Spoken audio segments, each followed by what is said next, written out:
오늘 우리에게 주시는 하나님의 말씀은 구약성경 신명기 21장 1절에서 14절의 말씀입니다. 구약성경 신명기 21장 1절에서 14절의 말씀입니다. 내 하나님 여호와께서 내게 주어 차지하게 하신 땅에서 비살된 시체가 들에 엎드러진 것을 발견하고 그 차 죽인 자가 누구인지 알지 못하거든 너희의 장로들과 재판장들은 나가서 그 비살된 곳의 사방에 있는 성읍의 원근을 잴 것이요 그 비살된 곳에서 제일 가까운 성읍의 장로들이 그 성읍에서 아직 부리지 아니하고 멍에를 매지 아니한 암송아지를 취하여 그 성읍의 장로들이 물이 항상 흐르고 갈지도 않고 씨를 뿌린 일도 없는 골짜기로 그 송아지를 끌고 가서 그 골짜기에서 그 송아지의 목을 꺾을 것이요 레위 자손 제사장들도 그리로 갈지니 그들은 내 하나님 여호와께서 택하사 자기를 섬기게 하시며 또 여호와의 이름으로 축복하게 하신 자라. 모든 소송과 모든 투쟁이 그들의 말대로 판결될 것이니라.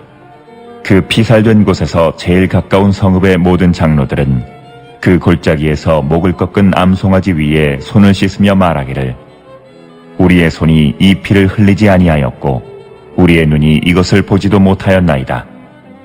여호와여, 주께서 속량하신 주의 백성 이스라엘을 사하시고 무지한 피를 주의 백성 이스라엘 중에 머물러 두지 마옵소서 하면 그 피 흘린 죄가 사함을 받으리니 너는 이와 같이 여호와께서 보시기에 정직한 일을 행하여 무지한 자의 피 흘린 죄를 너희 중에서 제할지니라.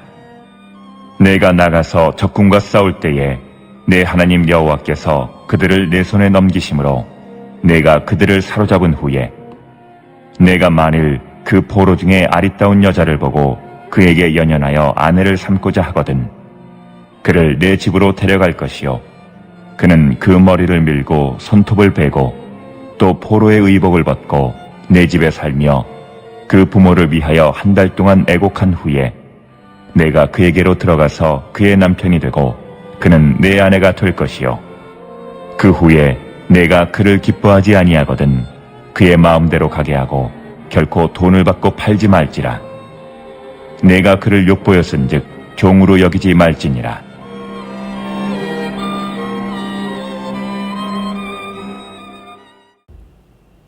오늘도 하나님의 말씀을 통해 하나님의 뜻을 깨닫는 귀한 새벽이 되기를 주님의 이름으로 축복합니다. 아멘. 네, 우리가 계속해서 신명기를 좀 보고 있는데요. 어떠신가요? 신명기를 보면서 여러 가지 율례와 법도 규례들이 쭉 나와서 다소 지루한 감도 없지 않아 있을 것 같은데요. 그나마 지금 우리가 요즘 보고 있는 신명기 본문은 매일 본문의 주제가 좀 바뀌는 것을 좀 볼 수 있는데요. 오늘 본문도 역시 두 가지 주제가 등장합니다. 먼저 1절부터 9절까지를 보시면 범인을 알 수 없는 시체가 발견되었을 경우에 취해야 하는 행동들에 대해서 하나님께서 말씀하고 계시고 10절부터 이제 14절까지를 보시면 전쟁 중에 포로로 잡은 여인 중에서 그 여인이 마음에 들 경우 그 여인을 아내로 맞이하고 싶을 경우 어떻게 해야 되는지에 대해서 말씀하고 계십니다. 여러분, 오늘 본문은요 서로 전혀 관련이 없어 보이는 두 개의 주제를 다루고 있는 듯 보입니다. 그런데 사실 오늘 본문을 잘 보시면요 한 가지 공통점이 있는 것을 발견할 수 있는데요. 그것이 무엇인지 오늘 우리가 지금 같이 살펴보면서 또 그 가르침을 우리의 삶에 함께 적용해 보고자 합니다. 여러분, 먼저 본문에 처음 나오는 이야기를 좀 보시면요 하나님께서는 이스라엘 백성들에게 가나안 땅에서 살다가 범인을 알 수 없는 시체를 발견하게 되는 경우에 대해서 너희가 취해야 할 행동이 무엇인지에 대해 말씀해 주고 계십니다. 하나님께서는 그러한 시체가 발견되었을 경우 처음 발견한 사람이 속한 성읍의 장로들이 그 시체가 있는 곳으로 가서 그 시체와 가까이 있는 성읍이 어느 성읍인지, 가장 가까이에 있는 성읍이 어느 성읍인지 파악하라고 말씀하십니다. 그리고는 그 시체와 가까이에 있는 성읍의 모든 장로들은요 멍에를 맨 적이 없는 암송아지를 가져다가 한 번도 갈지도 심지도 않은 골짜기로 데려가서 거기 시냇가에서 송아지의 목을 부러뜨려 죽이고 또 그 송아지 위에서 손을 씻으면서 자신들이 그 사람의 피를 흘리게 하지 않았다라고, 자신들이 그의 죽음을 보지 못했다라고 말하라고 명령하십니다.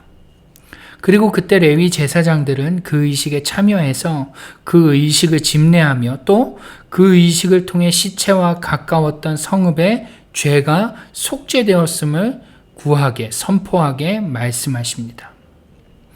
여러분, 이러한 의식은요, 사실 현대에서는 이해할 수 없는 의식입니다. 의식 자체도 사실 좀 이해가 안 되지만요, 현대에는 무죄 추정의 원칙이라는 것이 있습니다. 여러분, 무죄 추정의 원칙이 무엇입니까? 무죄 추정의 원칙이란 어떤 사람이 아무리 범인 같고 심증이 있고 그 사람이 범인 같아도 증거가 없다면 무죄로 여기는 것을 기본으로 한다라는 것입니다. 어떤 사람이든 증거가 없다면 그 사람은 무죄가 기본이라는 것이죠. 그런데 오늘 본문의 하나님께서는요, 범인을 알 수 없는 시체, 즉 범인을 찾을 수 없고 그 사람을 죽인 증거가 어떠한 것도 남지 않은 시체가 발견되었을 경우에 그 사람의 죽음의 책임이 누구에게 있다는 것입니까? 가장 가까이 있는 성읍에 있다는 것입니다. 마치 그 사람을 죽인 사람이 그 성읍에 사는 것처럼 하나님께서는 생각하시고 그 가장 가까이 있는 성읍에게 그 책임과 그 죄를 묻겠다는 것이죠. 하나님께서는 무죄 추정의 원칙으로 지금 일하시는 것이 아니라, 판결하시는 것이 아니라 가장 가까이 있다라는 이유만으로 그 성읍에 죄를 묻겠다라고 하시는 것입니다. 그렇기 때문에 오늘 그 가장 가까이 있는 성읍의 장로들은요, 자신들의 성읍에서 아직 멍에매지 않은 소를 끌어다가 마치 부정한 짐승을 죽일 때 하듯이 시냇가에서 목을 꺾어서 죽입니다. 마치 살인자를 대신하여 죽이듯이 그 소를 범인으로 여기고 죽이는 것이죠. 그리고 자신들의 무죄함을 요청하는 것입니다. 하나님 앞에서 우리가 마치 살인자를 이제 처단했듯이 처벌했다라는 상징으로 소를 죽인 후에 자신들의 무죄함을 요청하는 것입니다. 그리고 그때 레위 제사장들은 그들이 무죄함을 하나님께 요청하며 선언합니다. 결국 이러한 과정은 지금 이스라엘 성읍의 범인을 알 수 없는 시체로 인해 죄가 남아있지 않도록 하는 의식이라는 것이죠. 즉 하나님께서는 이스라엘 백성들에게 이스라엘의 성읍에 어디에도 범인을 알 수 없는 시체로 인해서 죄가 남지 않도록 이러한 의식을 하라고 명령하시는 것입니다. 그런데 두 번째 나오는 이야기를 좀 보시면요, 앞에서 본 이 이야기와는 전혀 다른 주제의 이야기가 나옵니다. 그 내용을 보시면 하나님께서는 이스라엘 백성들이 가나안 땅이 아닌 먼 나라와의 전쟁에서 이기고 또 그곳에서 포로 여인을 취했을 경우 그 여인이 마음에 들어서 아내를 삼고자 한다면 어떻게 하라고 하십니까? 그녀를 데려와서 머리를 밀고 손톱을 자르게 한 후 포로의 의복을 벗기고 그 집에서 한 달 동안 애곡하게 하라고 하십니다. 그리고 이 모든 과정을 지난 다음에야 비로소 아내로 맞이하라고 말씀하십니다. 여러분, 왜 이러한 과정을 모두 행한 뒤에 아내로 맞이하라고 하실까요? 이것은 비유를 하자면 마치 정결의식과 같은 것입니다. 이스라엘이라는 나라는 정결한 나라고 정결한 백성인데 이방 여인이 아무렇게나 그 백성에게 들어올 수 없다는 것입니다. 그 백성이 될 수 없다는 것이죠. 무엇보다 이방 족속은 하나님의 백성이라는 의미로서의 이스라엘 공동체에 아무렇게나 하나가 될 수 없다는 것입니다. 그렇기 때문에 상징적 의미로서 머리를 밀고 손톱을 자르고 포로의 의복을 벗기고 한 달 동안 애곡하게 함으로써 이 과정을 통해서 그 여인은 무엇을 청산하는 겁니까? 과거를 청산하게 되는 것입니다. 그리고 새로운 이스라엘 백성이 되는 것이죠. 그리고 그때야 비로소 이 남자는 이 여자를 아내로 맞이할 수 있는 것입니다. 이제 이 여인이 이스라엘 백성이 되었기 때문입니다. 그렇기 때문에 이 여인이 나중에라도 파혼을 당하게 되면 어떻게 하라는 것입니까? 노예로 팔지 말라는 것입니다. 이제 그녀는 이스라엘 백성, 하나님의 백성이 되었기 때문에 돈을 주고 사고 팔지 말라고 말씀하시는 것이죠. 하나님의 백성으로 인정받았기 때문입니다. 이렇듯 여러분, 오늘 본문은요, 서로 두 가지 다른 이야기를 하고 있는 듯 보입니다. 그런데 놀라운 것은 이 두 이야기 안에 흐르고 있는 한 가지 공통점이 있다는 것입니다. 그것이 뭘까요?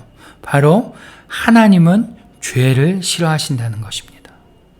하나님께서는 조금의 죄라도 그 백성들에게, 이스라엘 백성들에게 남아있기를 원치 않으신다는 사실입니다. 여러분, 본문에 하나님께서는 부지 중에 생긴 죄든 또 어쩔 수 없이 생긴 죄든 간에 그러한 죄들이 그들에게 남아있게 하지 않기 위해서 이러한 규례들을 좀 주시면서 지키도록 명령하시는 것입니다. 여러분, 마찬가지로 하나님께서는 오늘 우리에게도 작은 죄라도 남지 않게 하기 위해 특단의 조치를 이미 취하셨습니다. 그 조치가 무엇이죠? 바로 독생자 예수를 십자가에 달려 죽게 하시고 부활시키는 것이었습니다. 과거 이스라엘 백성들과 같이 소나 양을 잡거나 또는 소의 목을 꺾거나 머리를 밀고 손톱을 자르고 애곡하는 것이 아닌 예수 그리스도를 믿기만 하면 그 죄를 대신 사하여 주시겠다라고 말씀하셨다는 것입니다. 여러분, 그렇기 때문에 우리는 우리 안에 작은 죄라도 남아있지 않게 하기 위해서 예수 그리스도를 붙잡아야 하는 것입니다. 여러분, 우리가 얼마나 죄를 많이 짓습니까? 자신들이 죽이지 않은 시체에 대해서도 그 시체와 가깝다라는 이유로, 그 시체와 가까운 성읍이라는 이유로 그 성읍의 장로들은 소를 잡고 손을 씻는 의식에 참여해야 했는데 하물며 우리는 어떻습니까? 하루에도 수십 번, 아니 수백 번 생각으로 말로 사람을 죽이기도 하고요. 비방하고 거짓말하며 탐내며 셀 수 없는 많은 죄악을 저지릅니다. 그것이 오늘 우리의 모습이고 실상이죠. 그런데 우리는 어떻습니까? 이처럼 죄를 많이 지으면서도 예수님을 의지하지 않습니다. 예수님께 회개하지 않죠. 왜 그렇습니까? 그것은 바로 하나님을 두려워하지 않기 때문입니다.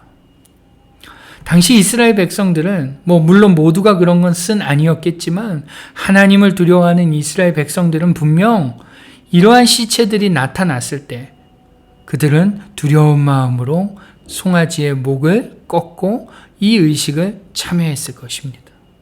또 전쟁에서 이겨서 여자 포로를 데려와도 하나님을 두려워했기 때문에 바로 아내로 삼지 않고 그 여인을 머리를 밀고 손톱을 깎이며 포로의 의복을 벗기고 그렇게 한 달 동안이라는 시간을 애국의 시간으로 보낸 다음에 비로소 하나님의 백성으로 인정받은 후에 그 여자를 아내로 취했을 것입니다. 그런데 오늘날 우리는 어떻습니까? 이렇게 많은 죄를 저지르고 있음에도 불구하고 이러한 하나님을 의지하지 않고 예수 그리스도를 붙잡지 않는다는 것입니다. 여러분, 하나님께서는 하나님의 백성 가운데 죄가 남아있지 않기를 바라셨는데 우리는 하나님을 두려워하지 않기 때문에 그러한 하나님의 마음 따위는 안중에도 없기 때문에 우리는 죄를 계속해서 쌓아두고 있는 것입니다. 여러분, 회개라는 것은요, 결국 그러한 하나님의 마음을 이해하는 행위입니다. 아무리 작은 죄라도 남기지 않으려는 하나님의 마음. 어떠한 죄도 당신의 백성들 가운데 남지 않게 하시고자 하는 그 하나님의 마음을 이해하는 행위가 바로 회개라는 것이죠. 하나님의 백성 가운데 하나의 죄도 남기지 않고자 하시는 그 하나님의 마음을 이해하는 행위가 회개라는 것입니다. 그래서 그 하나님의 마음이 이해가 되다 보니까 죄를 짓고 있는 자신의 모습을 보면서 어떻습니까? 가슴 아파하는 것입니다. 그리고 가슴 아파하며 돌이키게 되는 것이죠. 그것이 바로 진정한 회개라는 것입니다. 하나의 죄도 남기지 않고자 하시는 그 하나님의 마음을 이해함으로 시작되는 회개, 반성, 돌이킴, 그것이 오늘 우리에게 있어야 한다는 것입니다. 사랑하는 성도 여러분, 오늘 우리의 회개는 어떠한 회개입니까? 정말로 작은 죄라도, 하나의 죄라도 남기지 않고자 하시는 그 하나님의 마음이 이해됨으로 시작되는 회개입니까? 아니면 나 오늘 뭐 잘못했지? 라고 하면서 그저 내가 잘못한 거, 죄 지은 것만 쭉 나열하는 그러한 회개입니까?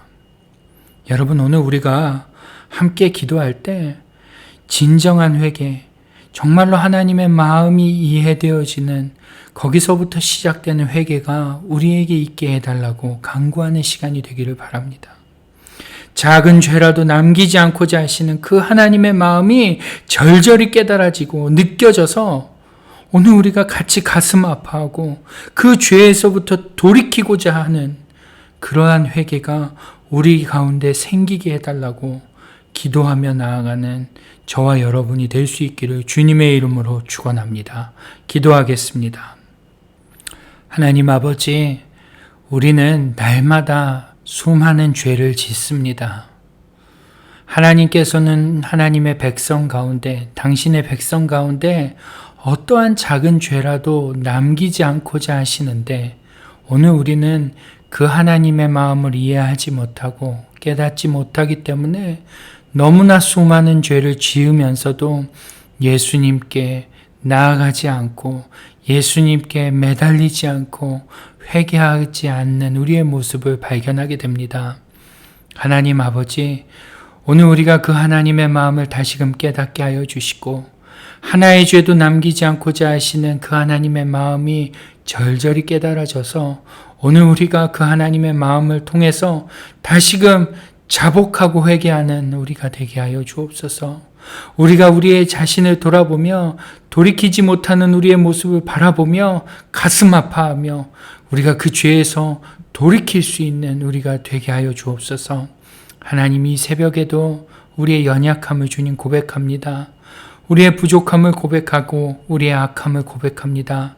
주님, 우리를 불쌍히 여겨주시고 오늘도 우리 안에 계시는 성령 하나님께서 충만히 역사하여 주셔서 죄악된 부분들을 멀리하고 주님께로 나아가는 우리 모두가 되게 하여 주옵소서. 예수님의 이름으로 기도드립니다. 아멘. 이 시간에는 Pray Together 1, 2, 3 기도 제목을 좀 보시면서 계속해서 기도하며 나아가겠습니다. 기도하시겠습니다.